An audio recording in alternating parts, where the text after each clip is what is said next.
I think I need to go back to early 90s when I first came over to New Zealand. And I did a lot of readings around that time, and the globe was changing around that time. And I will use the information I know about the American scene, but it was happening all around the globe, and mostly also with Western countries. Now we had in a big corporation, and we'll say Chrysler or Qantas, or you can pick a really big one. You have management, and in those days, before 1990 something, you would have the marketing and the advertising and the solicitors, the lawyers, the accountants. They would be all part of this one corporation. And now around that time, the world structure shifted, the energy shifted into, and this is to do with the second chakra, the solar plexus chakra. And there was a big shift in there. So all these big companies broke down. And in America, and I because they're the statistics I know, then I'll take you into what I realized, and then we'll lead into where you guys are, is that there was, I think there was something like 50 million people lost their jobs because there may have been a recession coming, or there was a breakdown in all sorts of areas in human relationships. And so they no longer had the marketing in internal marketing or the internal advertising and the accountants and whatsoever. However, there was 55 million new jobs created. And so the accountant created their own business and subcontracted back. So they were all in this place, they were all dependent on the company. So we got the dependency. They're all dependent on the company. So all that broke down, and those people then become independent. So we've gone from dependent to independent. Now, what also started to happen around that time, that was the most exciting thing. Now, I cannot tell you where to get this information, because this is the information my people gave me around this time. And they worked with me for about 2 years on this simple outcome. And it's never simple the way they work with me. So what happened is that chakra started to really change. And we created an opportunity then, and it's called interdependency.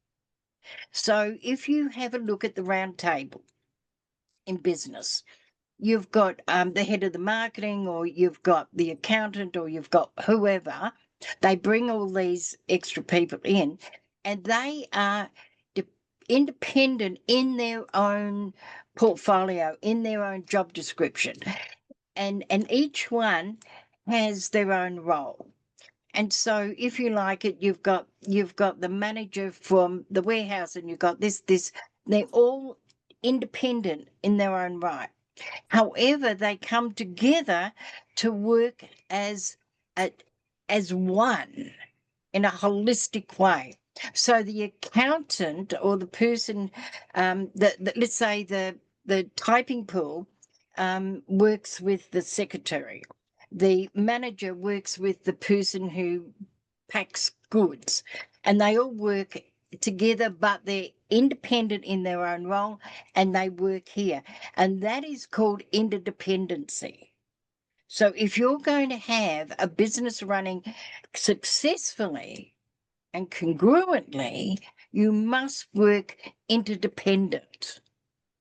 And that must be brought into your business. Now, you cannot do that when you've got egos flying around saying, I am so important that nothing else matters. And that's why companies fall down and break down, it's because you've got the egos who won't give everybody a chance. Now, am I true in hearing you say that with this new human design and this really new human geometry, it means that ego can't be part of it, because you're acknowledging your skills, your gifts, your design, and it's in every business needs a whole lot. I remember going to an accountant decades ago, and I said, look, I am really, really good at 4 things. I'm really good at 4 things, but a business takes 100 things to operate properly. Now, I need people that can do the other 96 things, but I'm bloody good at my 4 things, but I'm not good at everything else. And so we need now to go from the I am all there is, and I am the best, and this ego bullshit, going into, and then we went into how best can I serve you, which is subservient, and most of it's meaningful, but very little, because you're feeling angry at the end of it. But if you're fully understanding how you operate, you go from who you are and you translate that into how you operate, then you are in business, you two are allowing in a business everybody to understand who they are and how best they operate in who they are. And that could make up that whole 100 things that need to be done in one business to make it shine, profitable. And people are so afraid if they do people first that the profits will go. You can see the greed. But if you put people first, give them the permission to make the decision in their area of expertise, then the whole corporation everybody will make money. Now, wasn't it a case decades ago that I think it was Swedish Airlines or Sweden Airlines was going under big time financially? They put a new CEO in, and he said to the frontliners, if you've got a problem, create the solution, go with it, tell me later. Don't come to me first. You're on the spot. You make the decision. You action it, and then tell me what you did and why you did it. And for instance, somebody left a suitcase, and they had to fly that suitcase to another country and do this on behalf of themselves. Well, this front person, she did that. And they got more service than you can believe. And the CEO said, well done. Because you know exactly when it happens to you, you know what needs to be done. You need permission to do it. You got permission. Now that went from absolute liquidation, like millions and a couple of $100 million down, to an incredibly successful business. Why? Because everybody was allowed to do what they did best. So if you're out there worried this is not going to give you profit because we're putting people first, you put people first, they'll work better for you. Now, I was also told that if somebody comes and asks you for a pay rise, you've already lost them, because they don't want the pay rise. They want acknowledgement. And they wanted acknowledgement here and here and here. They've not got acknowledgement. So they go for a pay rise because they feel that will make it better. But you've already lost them. You could have saved yourself some money by just acknowledging. How does this work into human design and human geometry? That I've had my 5 bobs worth. When you allow people to have their authority back, when they don't look at others as an authority over them, they have their autonomy, it's only then that they'll truly begin to embody responsibility. Once you are responsible for something, you've now given yourself purpose. And once you have purpose, you have meaning, and on and on and on. Now you've created depth of why you're doing what you're doing. Where does it all start? Again, authority. Where is it? Is it out there or is it in here? As all the masters have said, the authority is within. The authority is within. Look, if something's gone wrong, your fault. Own it. Your fault. You're there, but I didn't know, but you're there. You're there. Remember, as I said in the previous part, the most important things to understand on a geometric level. Once you understand geometry, that it creates the correct fit. Once things are correct, it's good for you. It's good for everyone. But there doesn't need to be a discussion around it. Is it right or wrong? It's irrelevant. It fits. Yeah. It fits, and therefore we can say it's correct. When we're being correct, we are in our own authority. Yeah. Because you can't compare. You are only correct when you're in your own authority, and you don't feel like you have to explain yourself, and you should never have to. When in business, like with the Cacao Ambassador, working with them, they know each other's design. So if what appears to be difficulty or judgment is actually that person being accepted for their design. Oh, look, they've got the channel of judgment. They make sound judgments. We can trust it. They're not just painfully judgmental. They're not. It's actually the way they're designed. So you allow that person, when people realize there's someone there with the channel of judgment, oh yeah, look, if you don't know, you just think they're a pain in the ass. But once you know, you go, they are designed to make great judgments. So I'm going to listen to them. The awareness enough says they have an authority that, I don't have, but I still follow my authority. That doesn't mean I follow theirs because they've got the channel of judgment or they've got the alpha. I have the channel of the alpha, but I say to people, for instance, myself, I have the channel of the alpha. That does not mean I assume leadership. The channel of the alpha, when understood correctly, is when I'm invited, my leadership will be sound. It's just a mechanic. It just works. It's not because I'm a better person. It's not because it's not because I can congratulate myself at all. There's no choice in it. It's a mechanic. It just works. Yeah. Now, when you bring that into business, you've got all these insights. It's like, go and talk to Saddhanta. He's got the channel of the alpha. Like, people, we need some leadership on this.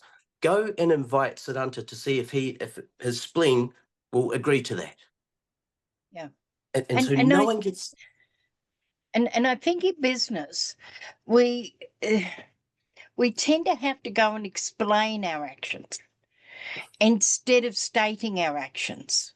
Because everybody needs to know where everybody is and what's happening, but we don't have to explain it and justify it, but we do need to tell them what's happening and why we did what we did, in the awareness and the understanding that they are the ones that are in control of that aspect. Now we're just communicating to everybody so we keep staying on the same page without judgment.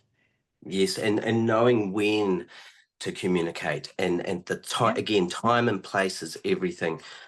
For emotional types, if you have a defined solar plexus, there's no truth in the now. There's no truth in the now when it comes to big decisions. You're always going to say, I'll get back to you, because you need to ride your emotional wave. Non-emotional beings, they can, boom, the decision's made in the moment. And so those that are non-emotional can't go pressuring those that need the time. And when there's one mechanic there that can just smooth so much out, just one aspect. And when you have enough awareness, you work with someone that understands the depth of this science of differentiation, which is human design. Myself and Kylie bringing in the element of making it workable and something that can be embodied and not hard to remember. That's the geometry side, where we can people will feel the fit of it, just like you did with helping a business. And what are the hobbies of the people that work here? You felt into that. When we begin to work through the solar plexus awareness, which is more feeling. Oh my gosh, we're going to be online. No more business from the mind. We're done with that. We're done with that. Absolutely. And even with our own business and the birthing of human geometry, we have been practicing what we preach and what we teach. And it's been such a different and beautiful experience working together so differently, but being aware of each other's strengths. But it just opens up the communication channels too, because you don't feel like you can't say something because they already know how you work and how you think and how you're wired. So it actually just opens so much communication.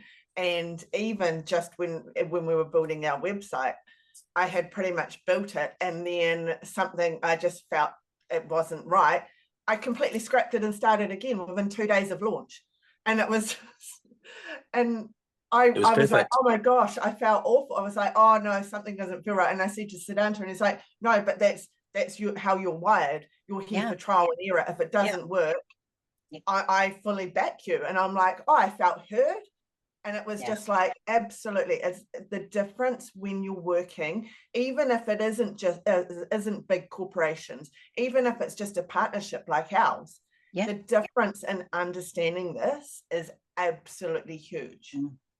Because when you're heard, it's more than just being heard. Your worth is valued. Mm. I hear you because you are worthy to be heard. You know, I was talking to some people the other day, and we were talking about our superpowers and how many of them said that their superpower was listening. I said, well, that's really interesting. Not one of you have the superpower of hearing. We have to start hearing, Yeah. not listening. Yeah. Listening is when we can formulate our own story while somebody's talking. Hearing is when that story stops and we actually hear somebody.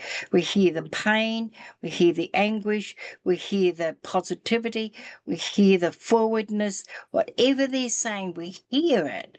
And that's much better superpower than listening. You know, a child will say, yes, I'm listening. You know, it has no meaning anymore. But to be heard means your worth is of value. And when you're Yeah. looking at human design, human geometry, then you will automatically be heard. So when you are heard and acknowledged and appreciated, then you give 20% more time.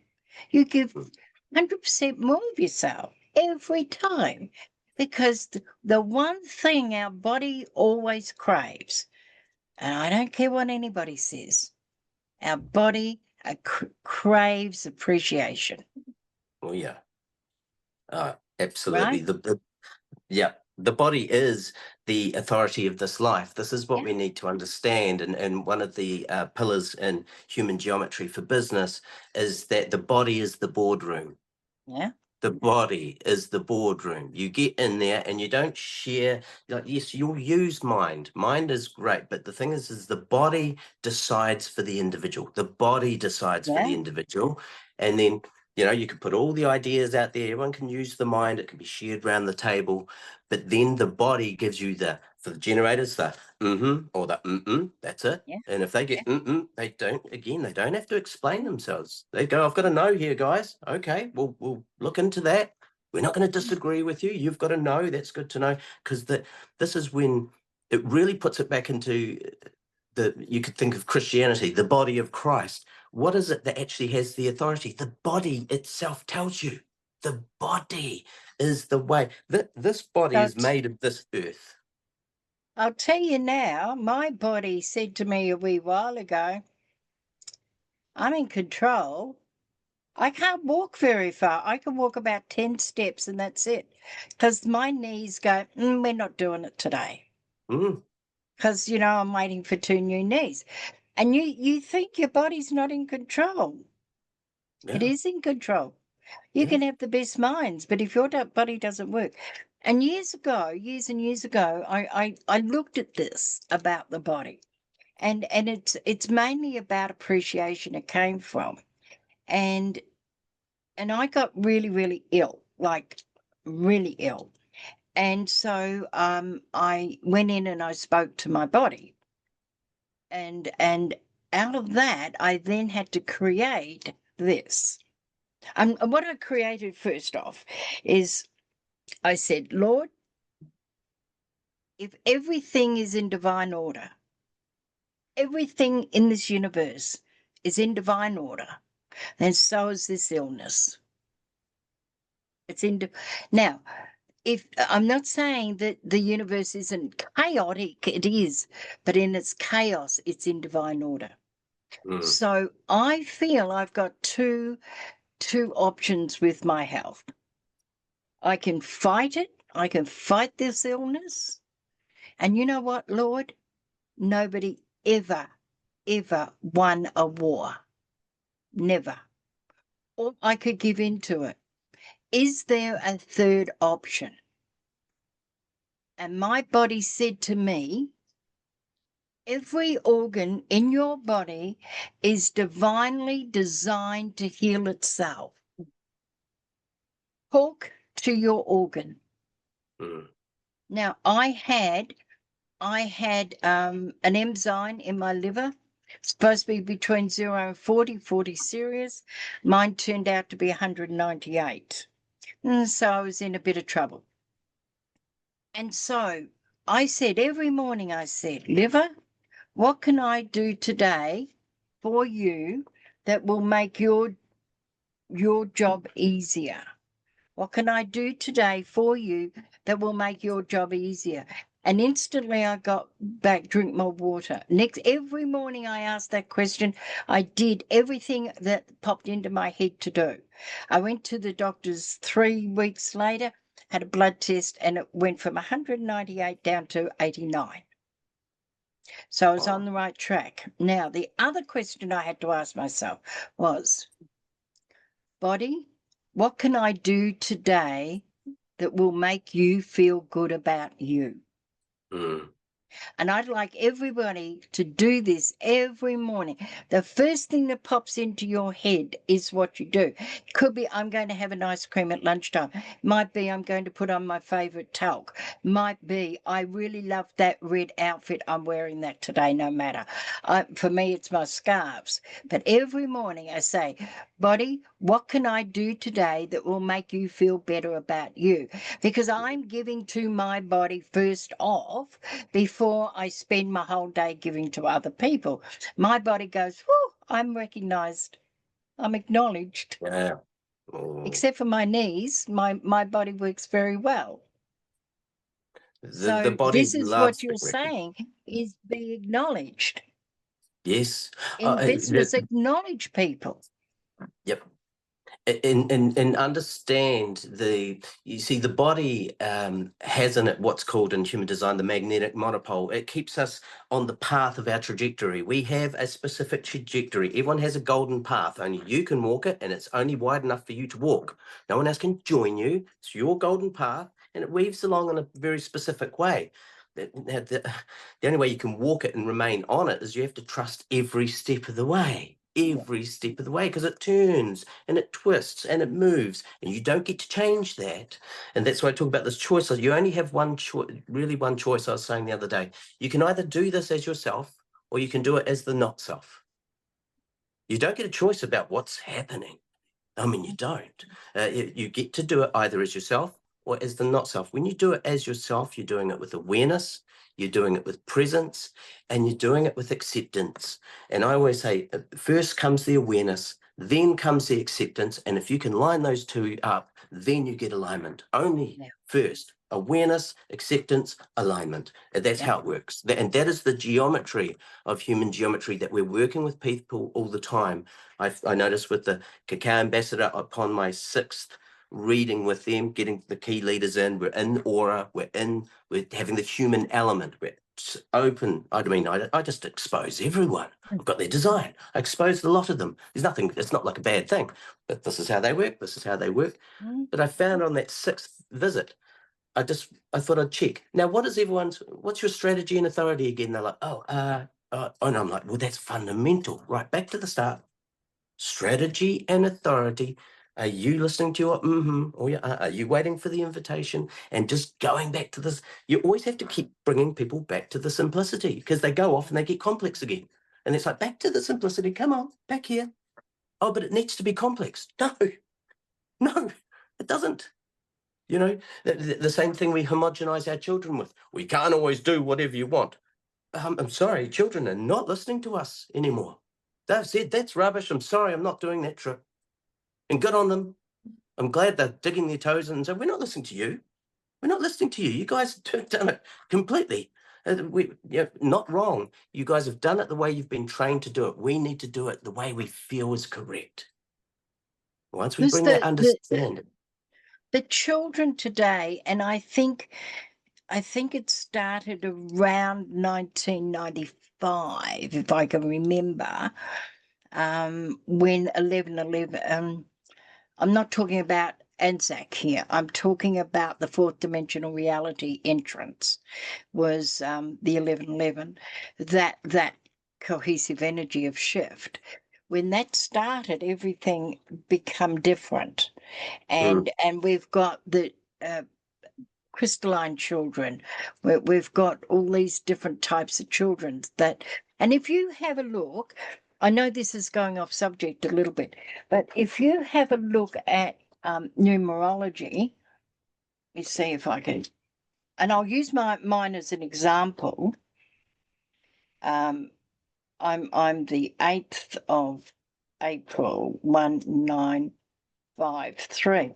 If you have a look at the numerology of my birthday, the 8th of April 1953, each one of these areas, lines, has a purpose and has everything in it. So I've got every one of those has got something in it. Right? So the 159 line is the invention. So the people in the 50s were more discoveries were created in the 50s than ever before. And that's where all this has come out of. But if you have a look at these children, let's say somebody was born on, I don't know, the 6th, where we've got the 6th of the 11th, 2002. There we go. 6th of the 11th, 2002. Because there's so many gaps in there, there is a new numerology come out. Why? Because of the new energies of the children. Now, I also, I don't know, it was early 2000s, I can't remember when, but I had a guy in New Plymouth bring a client to me because he couldn't figure out, he was an osteopath, and I had to look in. They've got new chakras. We've got 7, they've got 11 chakras. So this is the new energy they're being brought into. I'm dying out. My age group are dying out, as we should, because the new people are coming up. This is your generation. This is your children's generation. This is my grandchildren's generation, not my children. And now that we're blessed with 3 great-grandchildren, we've paved the way for this. Now, this is where human design and human geometry come into it, because it's interesting for us, but we've got to teach the us generation, so it becomes the most natural thing that the adults in their 30s and their 20s and younger, as they come up, it is the most natural thing they'll do.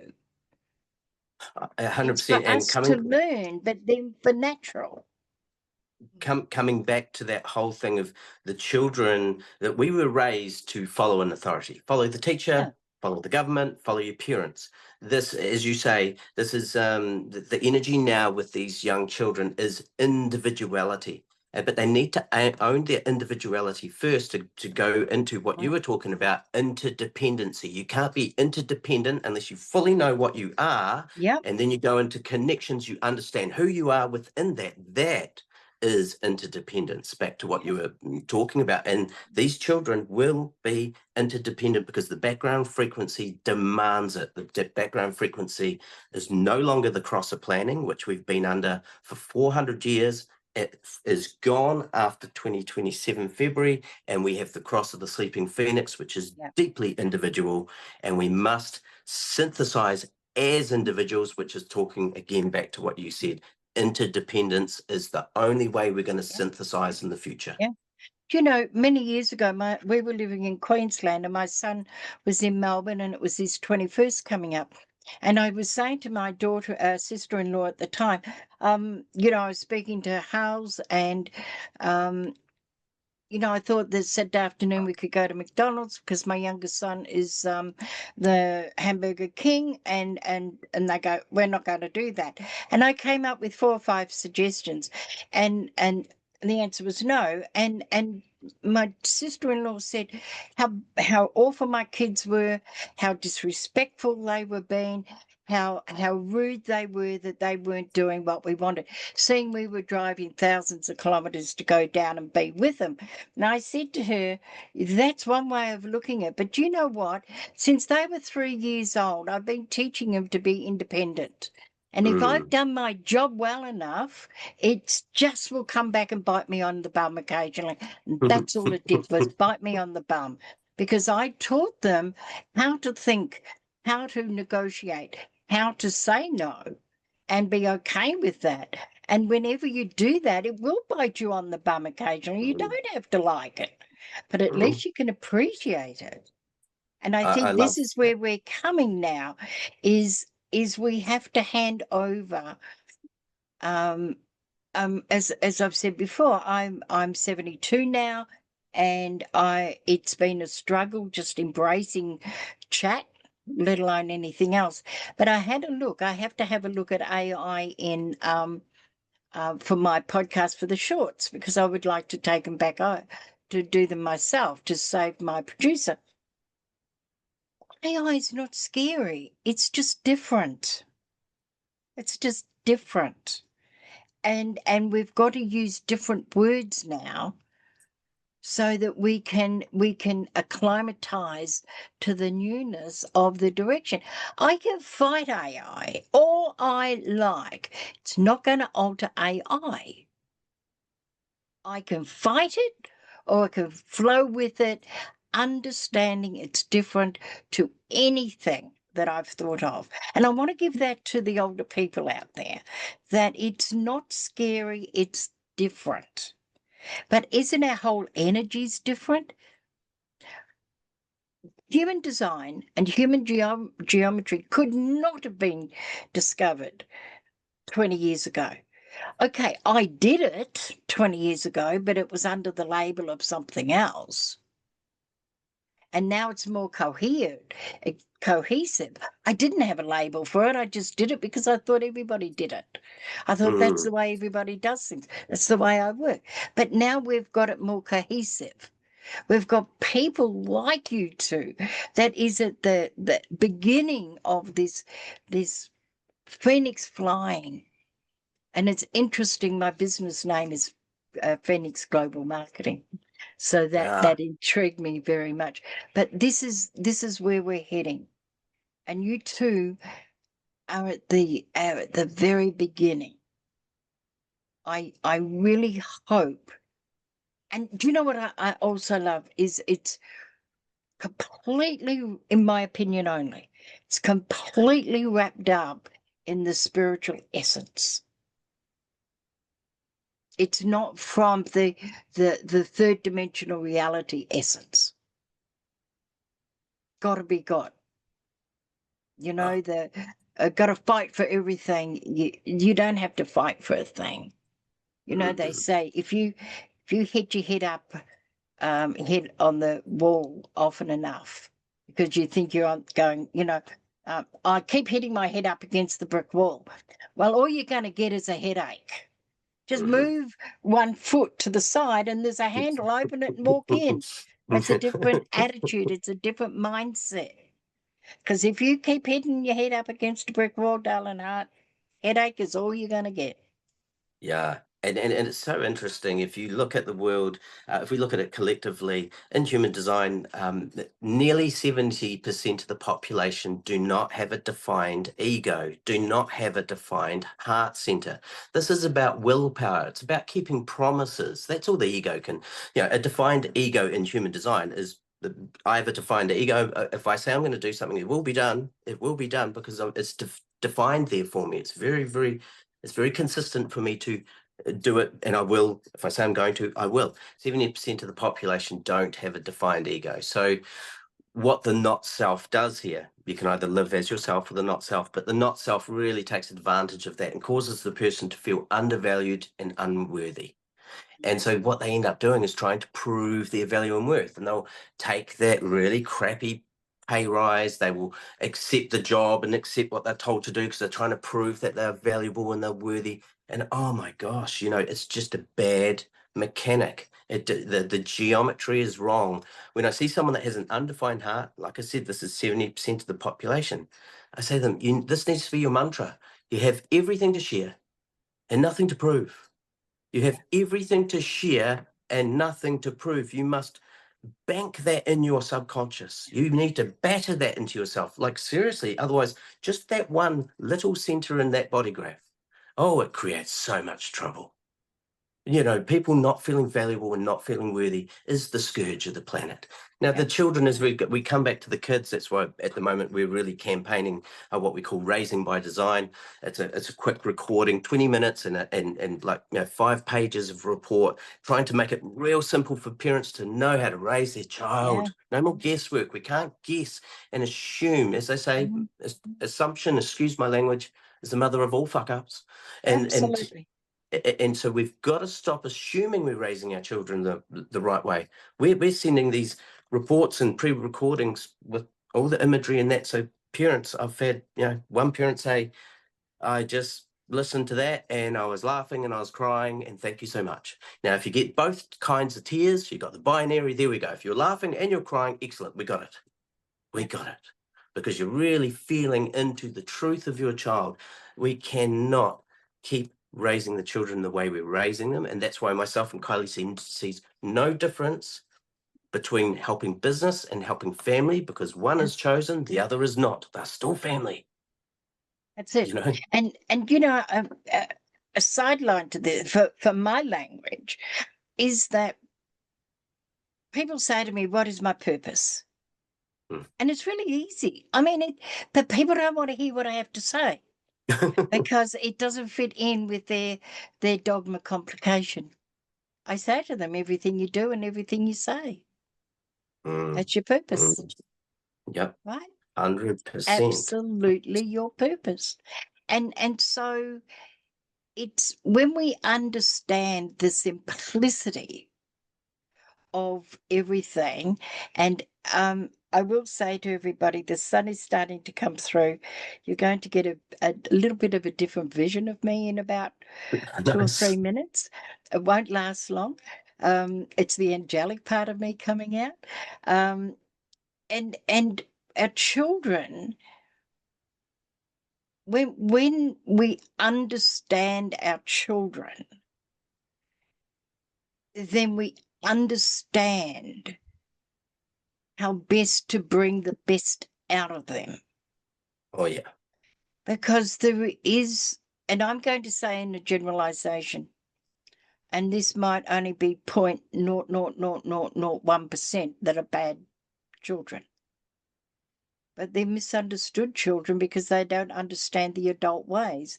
They're called, see, I've defined humanity into 2 areas. Trainee apprentice human beings. That's up until 20. And then from then on, you're an apprentice human being. Because like you said, no, we don't know anything. We think we know, we've got to act like we know, but every one of us inside is as scared as the next. I don't care who you are. I don't care the face you put onto it.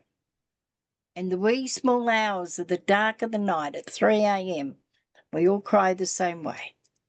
And yet, if we understand, then we can react and express ourselves differently. We're not in competition. The only competition I'm in is how can I become a better, different me? How can I release the things that were working for me that no longer work for me? That's my competition. In understanding who and what we actually are, we don't realize just how special it is to be alive now. Since 1781, back in 1781, we went through a transmutation. We had a mutation in our energy centers going from 7 to 9. Now, we didn't get a memo. It's not like it comes out, we're 9 centered, there's a big flash, no one knows, we're carrying on, and so we can end up still holding on to propaganda, what's become propaganda now. It's no longer truth because there's been a shift and a change.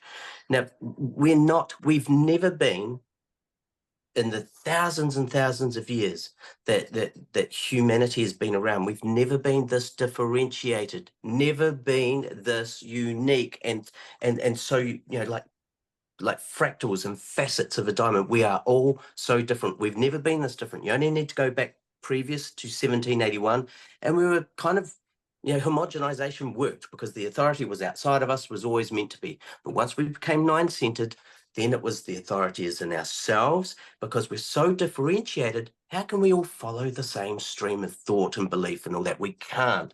So where does the authority have to be? This is all about the reclamation of self, not the reclamation of, oh, back in the day, this was so much better. No, this is finally our time, this little slither, this little window where we get a chance to reclaim or not, it's still up to you. You can do the not self or you can do the self. As we see in the movie, that guy in the Matrix said, put me back in. I don't care if the steak is not real. It tastes good enough for me. Oh, that's fine. It's his choice. Let him have his fake steak, you know? And then there's some of us that would be more, we feel better being awake, because we're ready to be awake. And oh my gosh, there's so many that are ready to be awake and live that dream, because that's still a dream as well. You know, when we say I'm awake, oh yeah, it's another dream. Don't you get too trippy away on that one. Don't, you know, we're here to enlighten each other. No one can be enlightened. You know, we can all enlighten each other. That's the best we can do. You know, there is a spiritual saying about enlightenment. Before enlightenment, chop wood, carry water. Mm-hmm. After enlightenment, chop wood, carry water. And I've just added a little bit at the end. Nothing changes and nothing remains the same. Mm-hmm. And that is the paradox. Yeah. That is the paradox. I'm just going to say thank you so much, both of you, for coming and sharing your knowledge. We will be having them on again. Let me tell you out there, it's so important. Their new knowledge that is coming through, the being able to see, as human beings, we need labels. We say we don't want labels, but if we don't have, if I don't know this is a pen, I can't call it a pen. What do I call it? So we give everything a name. So maybe not a label, but a name. And now we know, now for me, what has happened to me today is I've understood myself more about all these things that popped out of my head 20, 30 years ago and still are. And what made my thinking so unique. Now I understand because there is a name for it. And so it's called human geometry. It's called human design. And I hope out there, I hope all of you for the next however long. I mean, this will be up on my YouTube channel a long time after I've passed over. It certainly will. And just remember, you heard it first here. You heard it first here. And now everybody's going to get on the bandwagon. But these two, Kylie, Saddhanta, you are both the original creators, not a human design, but human geometry. Thank you. Thank you, universe, for giving me the opportunity to have the platform to share this innovative, this creative, this valuable, this making sense knowledge to out there. Thank you so much. And just my heart goes out to both of you. Until Thank you next so much, time. Barb.